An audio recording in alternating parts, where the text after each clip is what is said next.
everybody, and welcome back to Eggs the Podcast. But before we get started, I'd like to talk to you about our sponsor, Taylor Style. All right, Valentine's Day is over, we're deep into Q1, and the calendar starts filling up fast. Conferences, travel, spring events, random dinners that sneak onto the schedule, all kinds of things. But this is usually the time of year when I have two big realizations. One is that I hate the clothes I have, and two, I don't want to shop for anymore. And that's honestly why Taylor Style works so great for me. I'm a subscriber right now, and every few weeks I get a box with hand-picked outfits chosen by a real stylist, refined by their AI, and the crazy part is they actually nail it most of the time. Stuff I would never go buy, but I end up wearing nonstop just because it works. Taylor, spelled Taelor, is a men's clothing rental subscription that uses AI plus real human stylists to send you pieces that are styled together to fit your actual life. For me, it means I've got clothes that work for conference days, travel, meetings, or spring night out, all without owning a closet full of stuff I barely wear. No shopping, no laundry, no long-term commitment. If that sounds useful to you heading into your busy season, Egg Show listeners can get 25% off their first month with code EGGS at taylor.style. That's Taelor.style. Use promo code EGGS and take 25% off your first month. Taylor handles the clothes so that you can handle everything else. And now, back to the show. Hey everybody, welcome back to Eggs the Podcast. Today's special guest is Mike Snyder. Mike, thanks so much for joining us. Glad to be here, Ryan. Absolutely. Hey, let's, I guess, sort of start at the beginning. Let's talk a little bit about who you are, where you come from, and why we're visiting today. Well, who am I? I'm a retired Marine Corps lieutenant colonel who worked all across the world in public affairs and got into business, while being a Marine Corps reservist, and was very fortunate to have started and run several companies, including a marketing consulting firm for the past 14 years, where I've had the joy of working with hundreds of business owners all across the country from all categories. Into commercial real estate now, and just enjoying life in 2024. Yeah, no, that's awesome. Well, and it actually kind of maybe gives us a good place to start, which is it's relatively early in the year. We're taping this sort of mid-January. We're just kicking off 2024. I wonder if we could talk a little bit about just sort of any trends or things that you've noticed in sort of the marketing landscape, but then also as it pertains to your expertise specifically. Things that might be new or interesting or what's next. I mean, obviously we're hearing a lot about AI and things like that, but what are you seeing playing out in the marketing landscape? Oh, that's interesting, right? I mean, I was there at least when the internet was invented. I was there when cell phones were invented. It's just funny how technology, and even in the military, they teach you, right? The art of military warfighting follows the science. And in business, the art of business follows the science. So yeah, AI, right? I'm not going to get into it. Hey, it's computers. I mean, we all dealt with it in business. It'll be a new thing. Running it is funny because, I've been in the advertising and digital marketing categories, right? And so, I used to consult with clients on what their yellow pages ad should look like. And then I was also there when I said, stop buying a yellow page ad and start this thing called search engine optimization.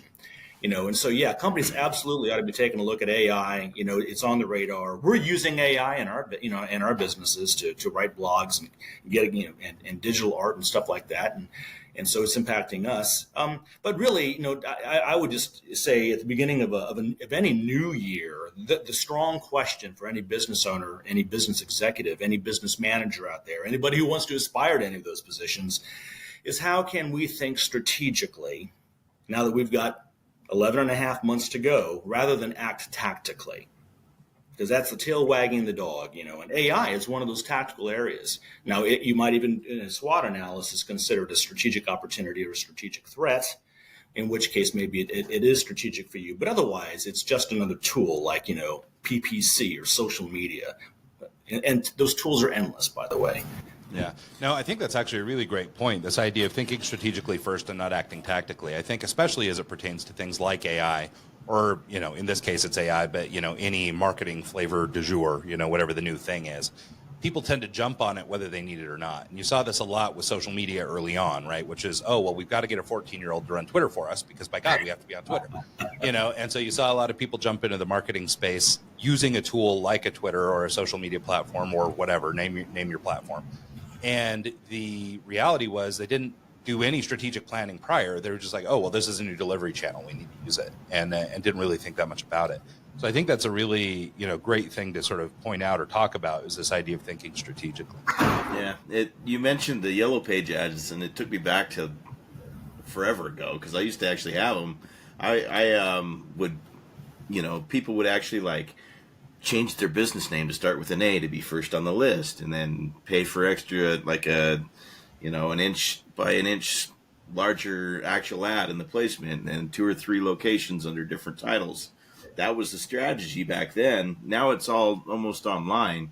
Are there any niches that you specialize in? Anything that you would? I've heard that like Google AdWords isn't the thing anymore. SEO isn't as important. Using AI to generate content and use that for your blog. Supposedly Google's found a way to actually determine that it's AI generated and not put it in search results. So it's a very fast changing landscape, and it's kind of like at the point, 2 years ago we were talking about SEO. What do we do now? Like what's the best approach? That's an interesting question, Mike. So, let me just say, first of all, I'm a business owner and I outsource a lot of my consulting, my professional services, right? I try not to be a lawyer. I try not to be an accountant. I don't even like doing payroll, okay, with our 30 employees. And so, when it comes to what you're talking about, this rapidly evolving marketing communications landscape, I just look, business owners, don't try to be the expert here. I'm not saying hire us. I'm just saying get somebody on your side who really is proficient in all of those landscapes you're talking about, Mike, right? I mean, it is amazing how often Google changes an algorithm and all of a sudden your SEO is all messed up, and you got to have professionals who are on top of it. And when I say on top of it, I don't even mean like, with one company. I'm not talking about diversity of companies, diversity of industries, taking the learning, the cross-industry applications, whether it's in all of these tactical areas you're talking about, and getting it fixed before it's even an issue. So, I think that's critical. I mean, marketing, it used to be about that Yellow Pages ad or, a television ad, and now it's not. It's a technology. Matter of fact, we like to say we're a TES company. We're a TES industry. We're technology-enabled services. You can't do anything in marketing anymore without there being some sort of application technology. We spend hundreds of thousands of dollars a year on these technologies that aren't Google. And I'm not talking about media spends. I'm talking about, the software, that goes and facilitates and, optimizes all of the executional areas. And it's, for a retired Marine Corps lieutenant colonel, I'm like, what? Give me the good old days. Give me a pen and paper, but can't go back. And so I've got a lot of smart, youngsters, so to speak, under 30, who live for this stuff. And so, they're almost software engineers, honestly. Well, what's interesting too is like with the rise of different technologies and sort of the rapid spread of these things. I mean, if you really were to just kind of map out the last 10 years in marketing, for example, I mean, there's, you've gone from a few players to just a gazillion players, right? And so now there's this saturation in the market. And I almost wonder, or maybe it's because of my age, I'm hoping and praying, that there's actually a reversion back to some fundamental stuff, some of the things that we learned, which we get a little bit distracted by the shiny new thing, right? This is the new technology. And like back to our conversation about tactical use versus strategic use, we get into using these platforms because it's the thing to do. Hey, AI can save me a ton of time writing this article. I'm not paying attention to the fact that Google's not crawling it because I've put out, basically plagiarized, article. Like I just had, AI write it for me. And so we're not looking at the long tail effects of using these technologies, but rather just doing stuff to do stuff, it seems like. And so I wonder, just given your experience in the industry, the amount of time you've spent at it, and now, with your experience in I don't know how old you are. I think we're probably sort of contemporary, but like you've got this disparity between sort of your age and the age of the people who are coming to work from you. The things that you were exposed to as you proceeded through, life or school or whatever your trajectory was like, versus what they're going through, what they're learning in college and the platforms they're growing up on, that sort of thing. There's such a dichotomy between your educations as it pertains to marketing. Are you finding that there is sort of a reversion back to just fundamental knowledge, and that like all this new cool stuff is new and cool and maybe it does make some things easier, but at the end of the day, it really goes back to some marketing fundamentals? That's really fascinating. So I've got a daughter, and she just recently bought a record player, and now, she's spinning vinyl records, and Orange is back, I think, in carpets. I mean, this looks like the 1960s and 70s out there, home decor. I wish I hadn't thrown away all my 80s clothing. So yeah, things kind of come around, and some things never change, And so I'm classically trained in business, classically trained in marketing. Okay. And there's a difference between marketing and marketing communications. Everything we're talking about, websites and video and SEO and even AI, is marketing communications. It's how you execute. Take that off the table. You're asking the most important question, I think, in business. And that is, what is marketing and how do we achieve it and excel in it? And a lot of business owners don't understand. They think marketing is that website and everything else. I call that all that marketing jazz. When it comes to marketing, it's not. It is the number one operation in a business. It's literally, why does this business exist? What value are we creating that some customer out there perceives and will purchase at a profit to the shareholders? That's my preferred, and you'll see a lot of the great thinkers out there, they have definitions around that. That's the one I've glommed onto. And so when it comes to marketing, in businesses, it's like, okay, forget about what we did last year. This year, in the changing competitive marketplace, with changing consumers, whether in business, right, retail, consumers, whatever, they migrate, they move a little bit. How can we create value this year? And not just value, but differentiated value. I've worked with a lot of companies out there, and they don't know what they got. You know what I mean? They're talking about themselves like they were in 1985. They've got so many opportunities to enhance their product, to upgrade their price. I believe in premium pricing. I don't believe in discount pricing unless you're an Aldi or something, and that's your strategy. But by addressing the value that you're creating and differentiate that value, you're going to have a long runway for the next couple of years, and what I like to call a moat around your business. So here's a challenge question for your listeners. Do you have a moat around your business filled with sharks with laser beams, or are you, in a bloody ocean, right? Yeah, no, I think that's a really great point. And actually, I just made a note here, this idea about understanding the value you're bringing and this idea of creating a moat. Actually, I think we could have a little bit longer form conversation on each of those. First of all, as it pertains to understanding value, I mean, obviously the big dogs, have some idea, or they've used metrics and figured out, where they should price point in a very scientific kind of way. But I think for a lot of small businesses, they either undervalue themselves, which is they don't understand what they're actually worth in a market, or they overvalue themselves, in which place there is no market for them. And so I wonder do you have any thoughts on just sort of recognizing your value or being able to look at it, outside of maybe just general comparison. I sell this widget, you sell that widget, we can kind of agree on a price. So let's go back classical. I want to give two tools to your listeners, and both of these tools have just one label, right? Positioning is the first one, and the second one is strategy. So, there's cheater tools. Look, I'm a retired Marine officer, and I got to tell you, that KISS principle, keep it simple, stupid, is all over marketing consulting in my world. It's like, I'm not here to make it more difficult. I'm here to simplify stuff. So when it comes to complicated topics like differentiation, let's just talk about two tools, positioning and strategy, right? And so positioning is fascinating. Just imagine an X and Y axis. Now I'll just take our company. We were a startup, in 2010.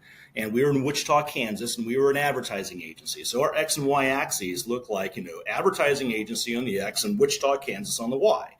Woo! Do you think we were differentiated? No, because we had 20 competitors all around us. Okay, so what we did is we said, you know what?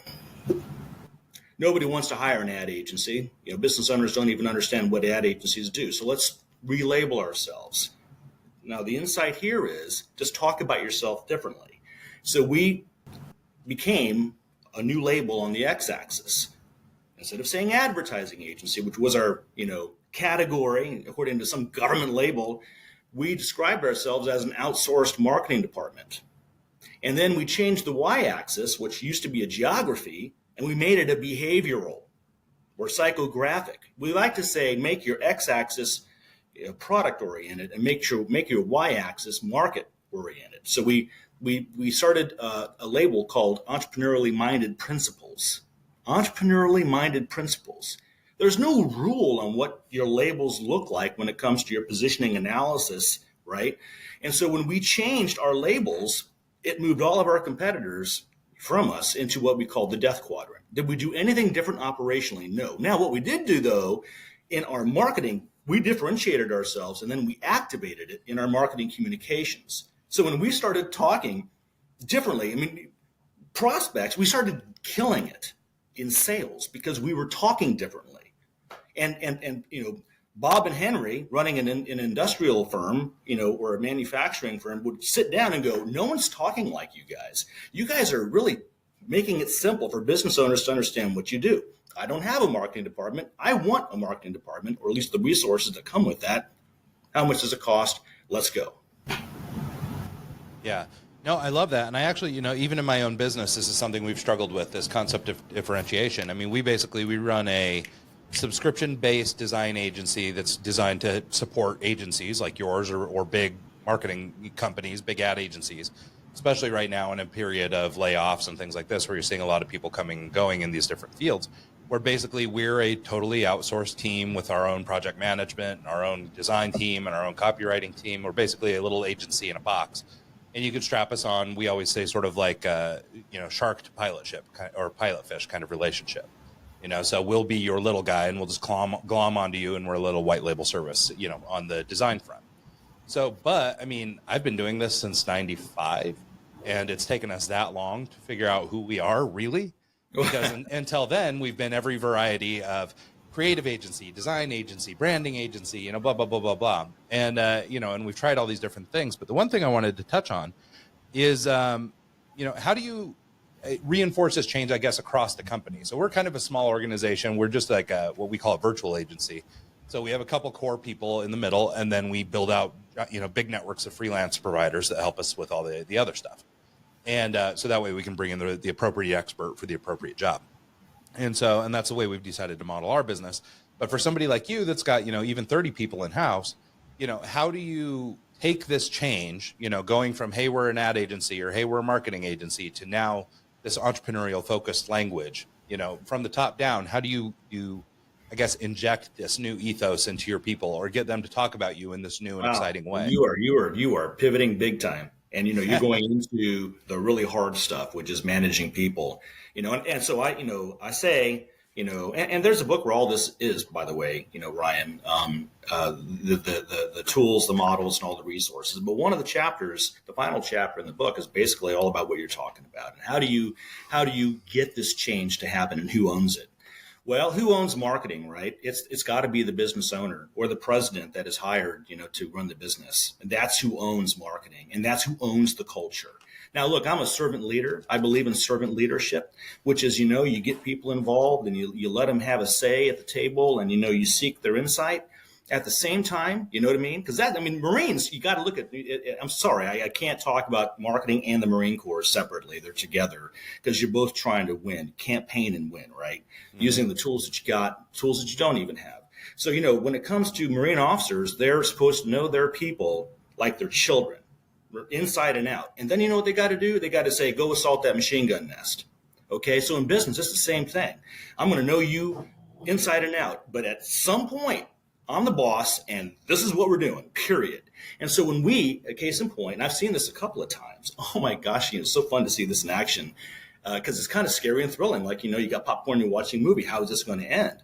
And so when we did our positioning redirection as, our company, we had people quit.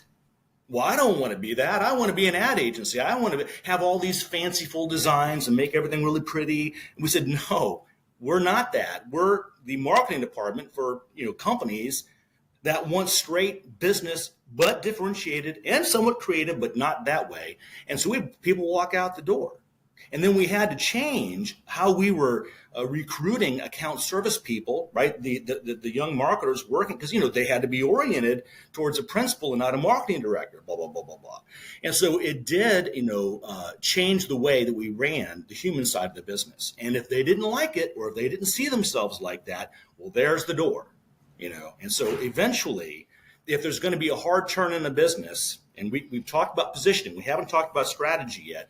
Look, I'm not saying fire somebody who's been loyal to the company for 30 years, but if they can't make the turn, you're going to have to get them off that management team, or just have a real honest conversation, and say, look, we thank you for your naysaying.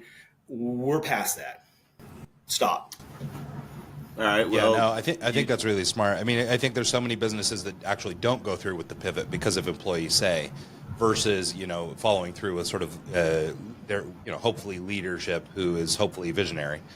So I mean, they're if they're not willing to go along, it is I mean, obviously you don't want to fire people just for no good reason, but I mean, alignment is such a big part of a successful business that if you don't have that, then it's a problem.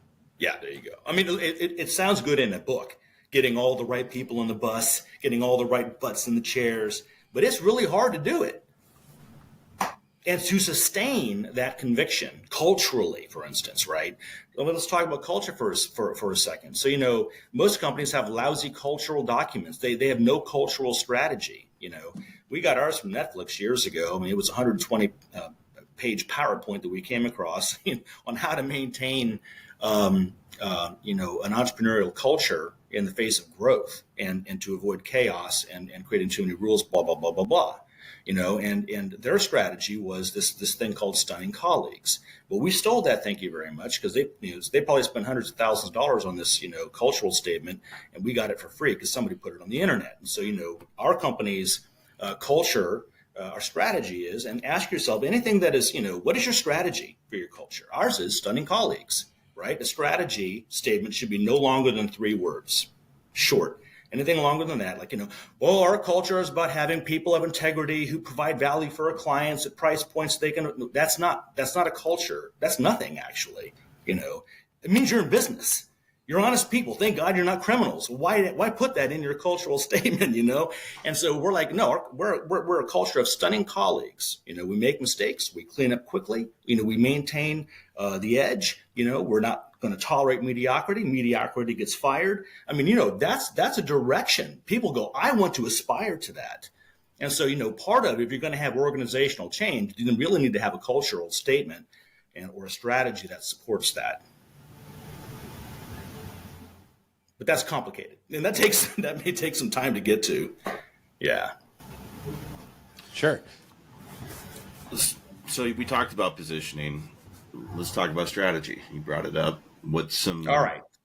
Yeah, marketing strategy is really tough to get your mind around. Although I got a cheater tool for you, and this cheater tool in America, at least, is really, really, really, really, really works. Then I have an example. The cheater tool is one word when it comes to developing marketing strategy, and it's called easy. How do we make it easy for our customers, our clients? I don't care what category you're in. Now, your listeners are probably thinking, whoa, what does that mean? I got to augment, I got to change our core product or service? Well, maybe. There's the 4 Ps, right? Classical marketing.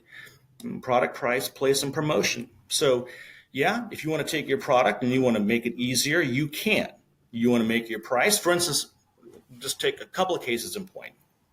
And these are all strategies. So we were very early movers in taking marketing services and putting it on a subscription, a flat monthly subscription. And I'm not talking about hours that eventually at the end of the year get trued up. No. We committed to, let's just say, $5,000 a month. And my God, I mean, initially we were losing our shirt on those subscriptions because operationally we had to train our people to fit their time into that, for instance, right? That is a strategy underneath the pricing. Let's just go to promotions, right? Promotions is really how you talk about your company, how you communicate and messages to your audience. Let me use a manufacturing example. So I was working with this custom tool manufacturer, meaning, if you needed a tool, a custom cutting tool in your manufacturing company, my client would manufacture that for you. And he was going off one day, really capable company. And he's like, what? People just don't understand that if they go with our competitors, it's going to take them 3 months to get this custom cutting tool. We can get it to them in 3 weeks. I went, whoa. Stop the horses. It sounds to me like you are making this really easy for your customers and prospects, but you're not telling them. They weren't saying that. They were like, oh, we've got high quality tools, and we're competitively priced, because that's what everybody is saying. So really quickly, we went through the positioning analysis, right? We changed their labels as to how they communicate. Then we went out into the marketing communications. We developed a new tagline for them. Boom, boom, boom. From one meeting with this guy. And their tagline became 3 weeks, not 3 months. And all of a sudden, they had $1 million accounts targeted for years. Within 90 days, got a new account, $1 million account. And why? Because they used a cheater tool, thinking, if you will, how do we make it easier?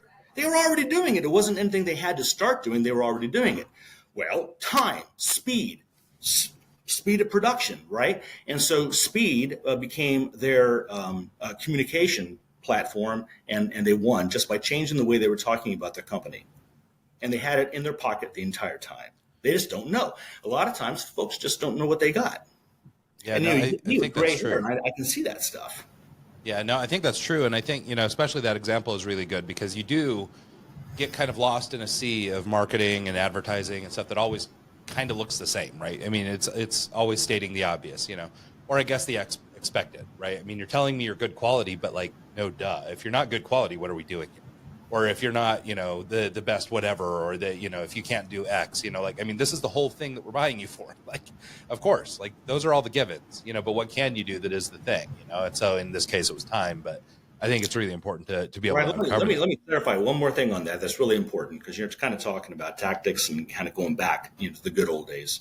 So they were captive, and I know this is going to speak to a lot of your listeners. So their sales team was captive to purchasing managers. These large clients of theirs or prospects, they thought their customer was the purchasing manager because the purchasing manager would go out with an RFP, right? And so purchasing managers are concerned about cost, not even speed necessarily. They're there to get the lowest cost. So when we came out with this new strategy called speed, we said to them, who does that talk to? And they said, well, that talks to the operations managers and maybe even the CEOs or presidents. I said, well, do you have a communications program for them? Well, not really, no. But I mean, we've got emails. I mean, we've been communicating with the purchasing managers. I said, well, start talking to those people. And we even included a direct mail. We started sending letters because, they open letters. They may not get the email, but emails and letters. And that's how we had to turn their communications program around based on that new strategy. But I just thought that was brilliant. I mean, look, it's a collaborative. A Harvard study said 3 people make a genius. Take any 3 people off the street and they can pass the Mensa test, the genius test. And so, you get, a diversified team in a room, like the marketing partner, the principal, maybe an employee, and some really brilliant things can happen very quickly. Yeah, so I'd like to circle back to some of the discussion we had earlier about creating a moat, and I think that this might help with some of our positioning talk and these other things we're talking about now, which is building this moat and finding your competitive difference, right? In the case of the example you just gave, maybe their competitive moat is this ability to deliver their product so much more quickly than other people. But if you've got, something that's sort of common in the market, or if you are, are looking for a way to differentiate, do you have any tools or ideas that might help people specifically with that differentiation or standing out? It's so funny, right? Let me just, I buy professional services. So I've been telling my law firm, a very large law firm, like, you know what? I want to buy a lot of stuff from you. I just don't know what to buy. I'm sure that my business has all kinds of legal needs, And so, and I said, I think I need to have my contracts reviewed. I need to have some estate planning done. I think I need to have, this, that, and the other looked at. And here's how I want to do it. I want to do it, over a year or 2. I want to pay you guys a set fee because I can't be talking to you guys and then get a, 5-figure bill up just wantonly. Can you devise a program for me? Now, it's a rare prospect or customer that will be that candid with a provider, right? And so I'm talking about something really critical here, and that is just strategic listening. You could say listening, but most of the times we listen to talk. I'm listening to you so I can have a response. I may not actually be listening to what you're saying. I'm just devising what I'm going to say. So I like to put strategic listening in front of that. So it's like, am I actually listening? And look, this is basic stuff. But if you're a president or senior exec out there listening, when's the last time you actually listened to a customer? Or are you getting your listening through your sales team? Are you getting your listing through market research? Just go talk to a real human and say, how aren't we servicing you? Or in this category that we're in, whatever category you're in, what is lacking? What should our entire category be providing that we're not? Like that law firm example I gave you. Heck, I'm an enlightened consumer, so I actually try to give businesses the benefit of the doubt. Like we use an HRO, and we're a PEO, outsourced HR management, and all that stuff. And I have gone to them, and I'm like, hey, do you have any online tool, so we can organize our HR online? No, we don't have that. Hey, do you have any kind of interview package that would help us? No, we don't really have that. We just do payroll and HR management. Well, I go, well, don't you have any of the other stuff that surrounds HR? I asked our law firm, can we have an online portal with all the documents? Because I got to find my articles of incorporation. Where is it? W-9, no, we don't do that. So, if you're listening, and a lot of times the advantage in differentiation is making it easy for your customers by providing some of these basic, associated services, and it doesn't have to be expensive or hard. Listen to your audience and give the people what they want. I think is that hard? I think the kind of what it's breaking down to is just the whole communication process. I think we live in an age where, even dating, it doesn't involve communicating anymore. It involves swiping and reading profiles and deciding beforehand and biased judgments before you even meet the person and have a conversation. You're the face-to-face and actually talking to people and having a conversation, and you're listening, like actually listening, not listening to try and come back instantly. I think that's a lost art. I think people don't really have that skill anymore, and I think it has a lot to do with the online community aspect of things and the short attention spans of people these days. And so I think Mike, I want to pound that home real quick, okay? Because you're right, and that is people are busy. So it's really fascinating because the enemy of easy is busy. Okay, the business owner is busy, and because they're busy, it's very difficult for them to slow down and think easy. Because they're thinking complex. Solve problems, right? So when I went to the owner of that HR firm, not a small company, big company, and I said, look, can't you just provide some sort of a software solution so that we can have all of these, our performance reviews saved online and people can review one another or give praise on, he wasn't prepared to listen to that. And he said, no, that'd be complicated for us to do. But he wasn't thinking about the moat.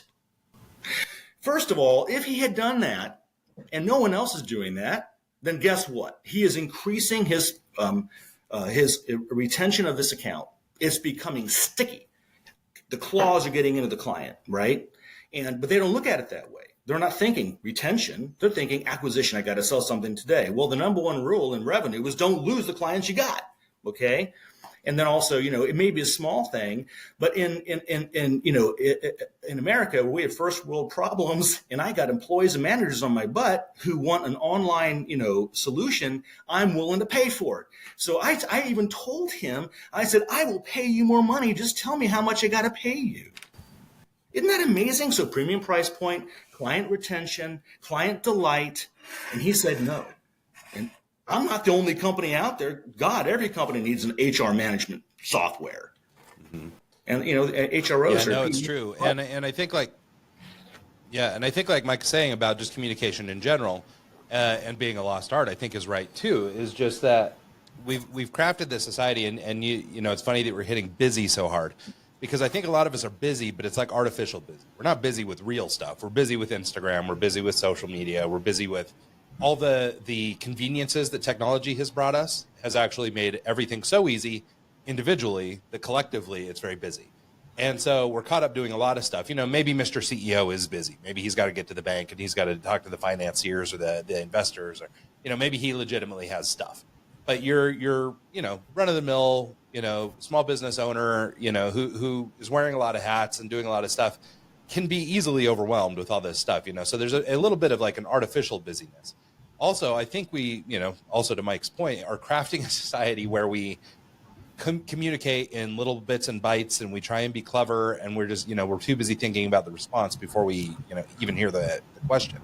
And so we're crafting a society where that doesn't work as well. And so I wanted to ask, for as far as like a marketing tool and a channel, and for a lot of businesses, does social media, and this is a really broad question, so don't worry, you don't have to have the answer, but is social media or digital marketing more generally a good idea for most small businesses? Meaning, or really the question I'm trying to get to the bottom of is, would we all just be better served to go back to the olden days and talk to people and have human interactions and build relationships, kind of in a traditional way, versus maybe the broader reach of a digital marketing way?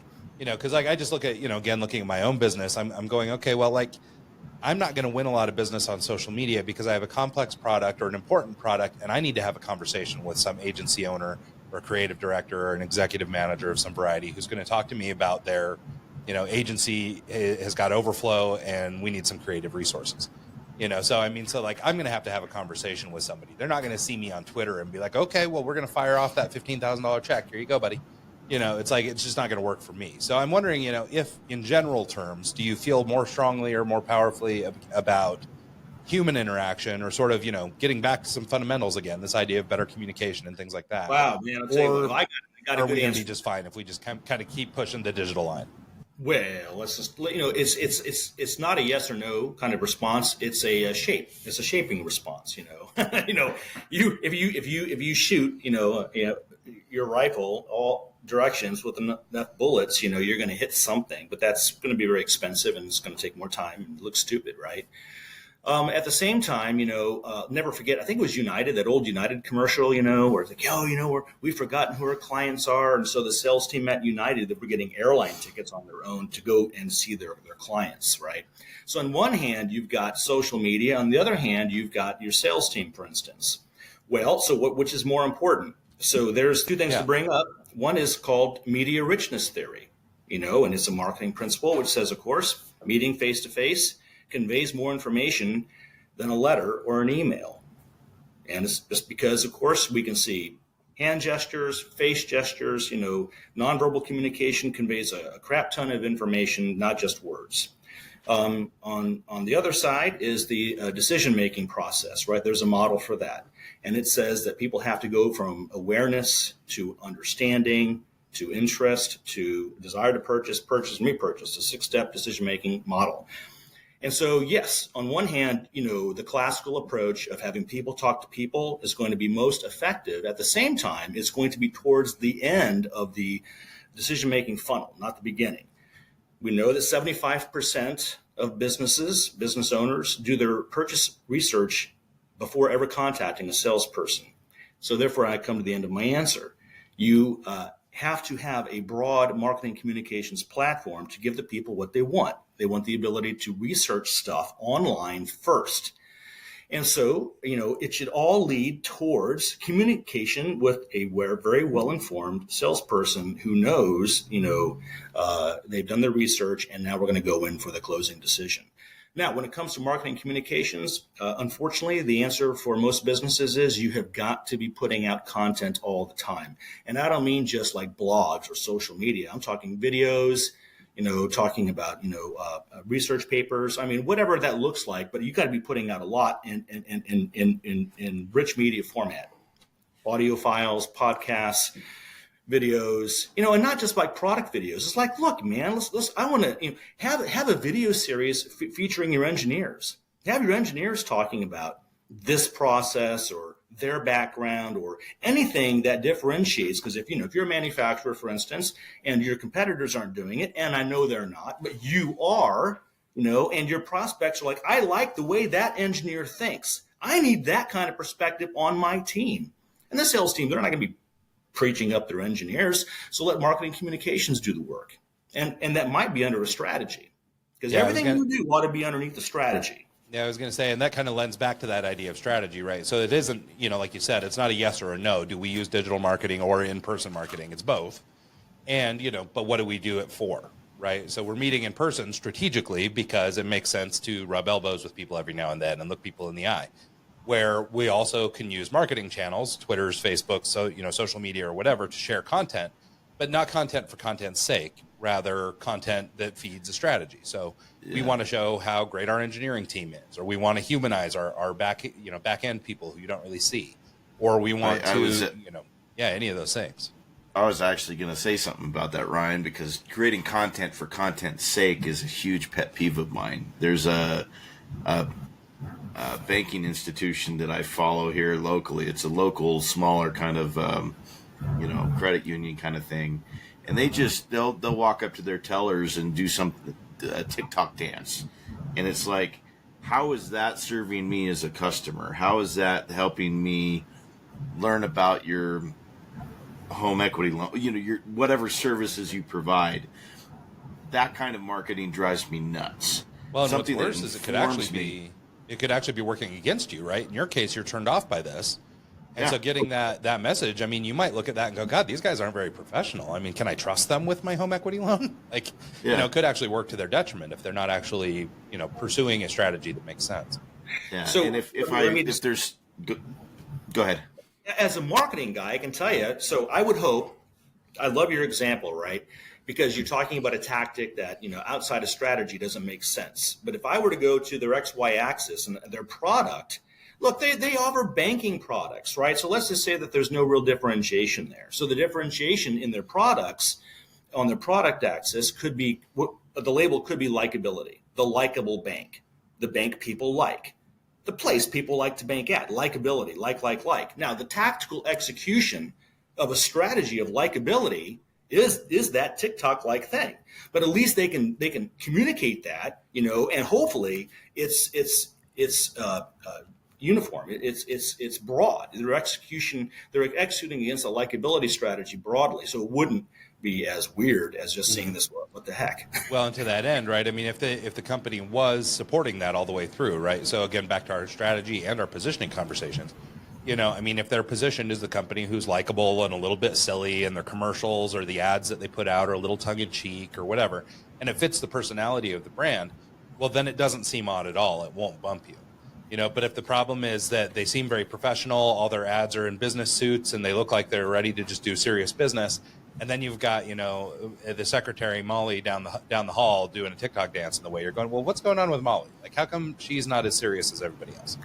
And so, so I guess to all the points that we've made throughout this conversation, positioning and strategy are sort of the keys here, right? Because it really is.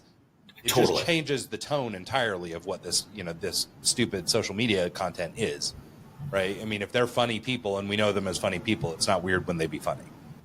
That's correct. Now, and by the way, marketing can be complex, right? Because there's the retail division of the bank, and so even your divisions can have different strategies, So maybe the retail division is likability, and meanwhile, maybe the commercial division is all about, education. So, because I've had very few banks actually educate, right? So it's like, what aren't banks doing? Well, they need to educate you on balance sheets, educate you on P&Ls, educate you on cost cutting. They're not doing any of these kinds of things that contribute to a healthy P&L. So what? You can qualify for their damn loan.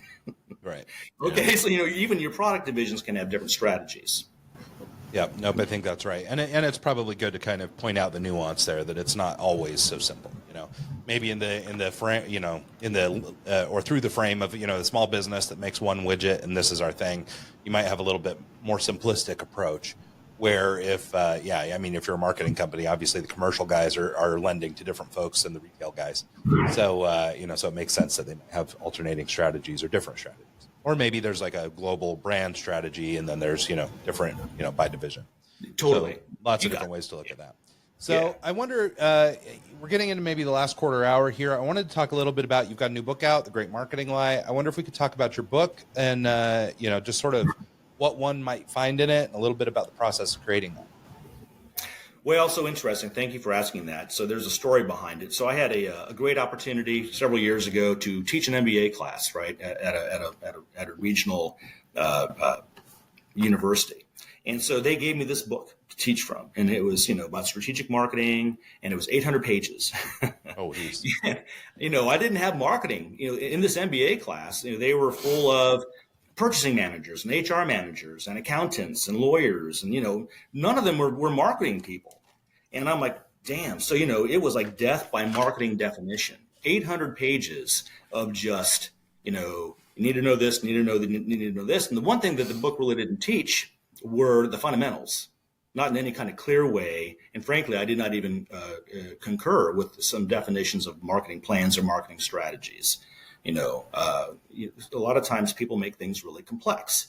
And that's where the title of the book came from. Because I took my curriculum, and my class was scored the top class out of the entire MBA program because I just didn't teach the damn book. I taught what really works in the real world.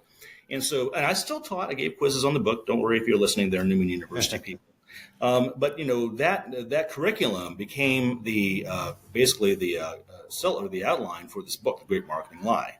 And I'll tell you what the lie is, because our entire world conspires. Maybe guys like Simon Sinek, or the fellow who wrote The Purple Cow, I forgot his name. They actually boil it down. Yeah, thank you, Seth Godin. They actually boil it down. They get it. But when it comes to folks like me or academic professors, big marketing consulting firms, they it's so hard. It's so hard. You have to hire us. And then they come in and they have to make it hard in order to justify a big fee. I'm not kidding. This is the way the world works. And so boiling it down into a few tools that could create a moat for a business owner that they can do themselves. So the great marketing lie is that it's hard, when the answer to that is no. It's actually really simple, because look, we're surrounded by marketing. We make marketing decisions every day. Marketing communications is hard, but marketing itself is, absolutely. Humans are really good at it. I'm sorry, you are both wearing hats. I'm not wearing a hat. You made a marketing decision to buy a hat based on some need that you feel, both of you, right? Meanwhile, I don't like hats. I'm a non-hat guy, no hat. So, you know what I mean? We make marketing decisions. Everything around us, look at that light up there, or wherever, here it is, right back there, the whiteboard. We buy things every day based on marketing decisions. So if we reverse engineer why we're making those decisions, then we'll become better marketers just by every day. Like, when I first, got into advertising years ago, I would just drive down the road looking at billboards, trying to reverse engineer who they were trying to talk to, what their message was, how they were differentiating themselves. So practicing. So I don't know, talking about, the book, it's like, basic classical stuff that is made easy with the real tools to do this with your management team. It's a funny thing, folks get the book, and I hear from them and they're like, yeah, I bought some for the management team because we're going to take this to the annual retreat and we're going to go over this strategy development exercise. We're going to go through these 5, questions that get to your positioning analysis, and so is do it yourself, because marketing is not hard. And it's funny you mentioned. It's funny you brought up the hats, because I specifically. I shop for blank black hats that are non-branded in any way, shape, or form, because I'll be in one city one week and I'll be in another city the next week and doing different things music related in front of large crowds. I didn't want to be in San Francisco repping a Seahawks hat, you know what I mean? That kind of thing. It's like I wanted to be neutral in different areas, and so I always go for black non-branded hats. And I always wear a hat because I'm balding. That's pretty much it. So it's like one of those things that it's like I've always been a hat person. I've never not worn a hat, but I'm very specific on what hats I wear because I don't want to represent something that might offend other people in a different market. Yeah, and conversely, like for example, the hat decision that I've made is, or that I've made in this particular case, is these are just hats done up by designers to look like sports teams. They're not really sports teams; they just look like them. And so, but they're just really cool designer stuff that designers have created. And, I support art and I support designers. And so I think they're very cool. And so for me, it's a design statement, where Mike, it's actually trying to be not noticed, I guess.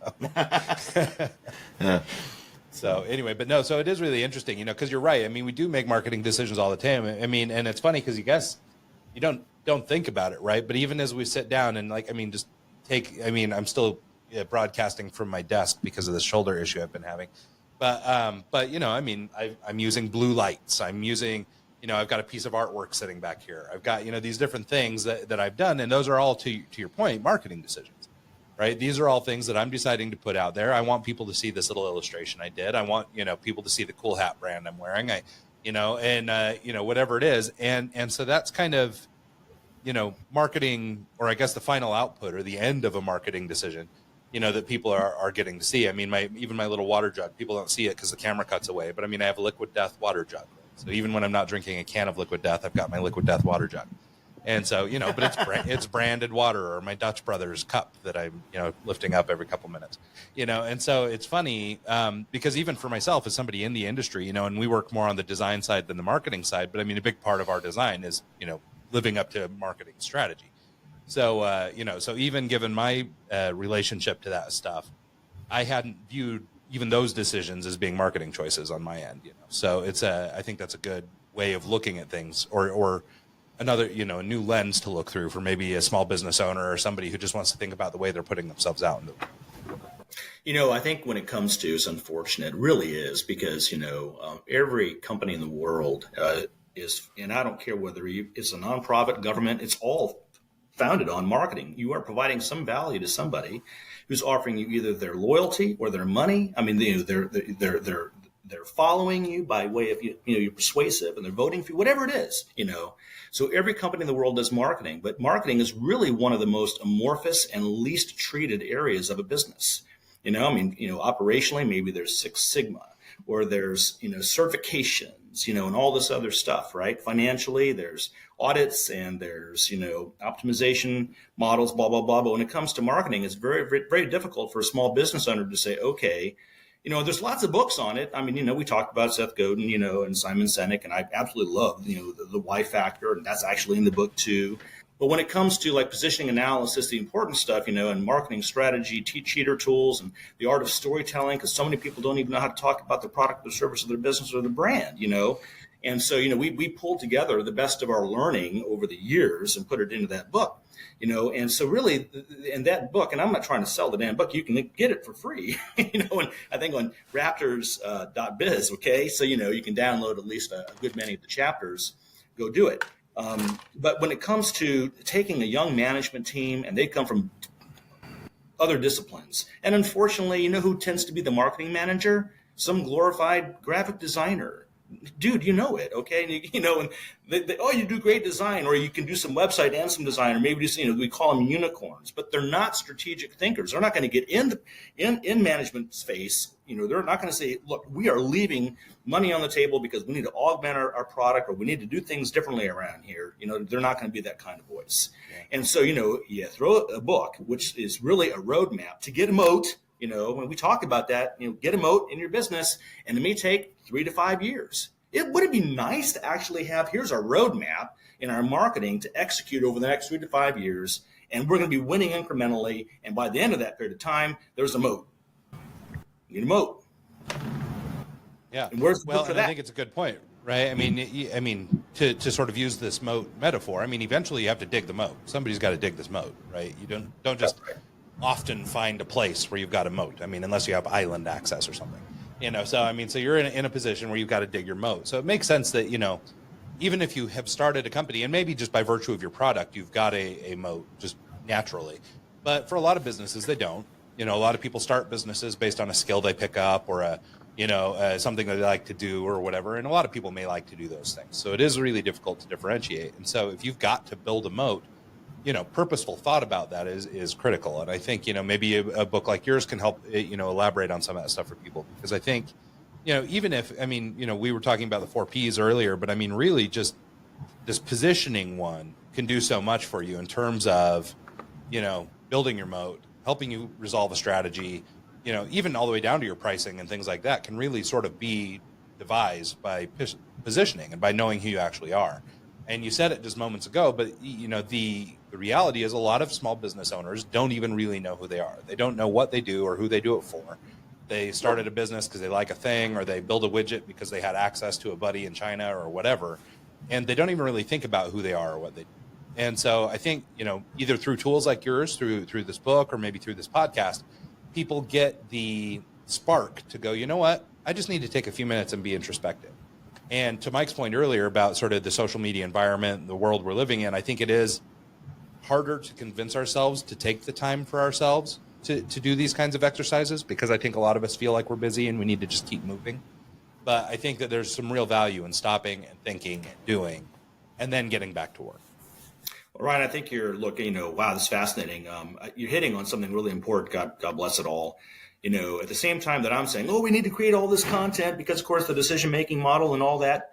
So we're trained as people now to just jump from the next piece of content to the next piece of content to always we're content flooded, And what you're saying is so true. And I like to communicate that as well, which is stop. Don't just put whatever you're reading down and go on to the next piece of content. Dissect it. Maybe don't just sit on it for the next year. I'll never forget, when I read 7 Habits of Highly Effective People, it took me a year to read that book. I was riding the Staten Island Ferry. It's 1990. I'm in New York City. And I outlined the entire book. It took me a year. I did an outline while reading the book and processed the entire thing. Who does that anymore? Yeah, no, it's true. It really is. So here in our closing minutes, do you want to just take a quick minute, let people know how they can track you down? Maybe if they'd like to find a copy of your book, they could do that, or chase down your company there in Wichita?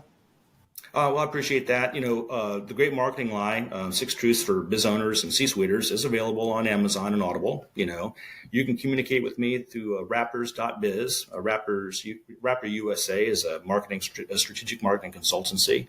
And through those means, you can also, if you need marketing execution, RSM marketing in Kansas City and Wichita, we do that for hundreds of clients across the nation. And I just need to say something, which is, when we started our firm 14 years ago, we were just a Wichita ad agency. And really, we're talking about scaling, right? And the strategies that make that happen. And that's really what we've been talking about. It's all about scaling. You want to run a small lifestyle business, that's fine. But if you're dissatisfied and want to get from A to Z or K to L or whatever it is, then you need to scale that word, scale. How do you do that? Well, that's what we're talking about here. Yeah, I love it. And if we can help, I'll have a free conversation with anybody, because honestly, this is all about American entrepreneurialism, and we can't have enough of it. It's what propels our country, and it's religion to me, right? Not capitalism, but helping business owners be successful. Because I'll tell you what, I got a mortgage on my home tied to my business, and I know a lot of others do. And we keep our homes, grow our business, hire employees, and make our communities great. I like it. Speaking like a true Marine. I like it. So cool. All right, Mike. Well, thank you so much for taking the time to visit with us today. It's been awesome. Thank you so much. Appreciate it. Absolutely. And thanks so much to everybody who tunes into the show this week and every week. And see you guys next time.